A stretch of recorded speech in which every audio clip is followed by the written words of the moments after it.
Assalamu alaikum warahmatullahi ta'ala wabarakatuh. Ina muku fatan alkhairi da fatan yadda kowa ya tashi Allah ya sa mu wani lafiya.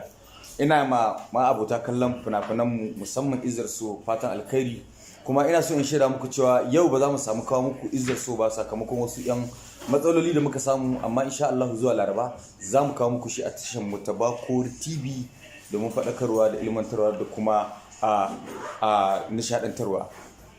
Muna ba da wannan haƙuri ne saboda ɗan matsala da muka samu. Allah da yau za mu kawo shi ba sai ranar Laraba idan Allah ya kai mu.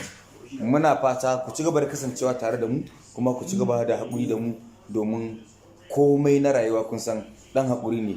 Fasbir sabaran jamila inna Allaha ma'as sabirin, haka Allah ya ce. Saboda haka muna ba ku haƙuri har zuwa ranar Laraban Allah da karfe 8 za mu kawo muku shi a tashar mu ta Bakori TV. Ina ƙara godiya da bibiya da commenting da kuke mana. Ku ci gaba da subscribe din Bakori TV mai adadin subscriber 560 da wani abu, domin ci gaba da kallon Izzar So a cikin Bakori TV. Nagode.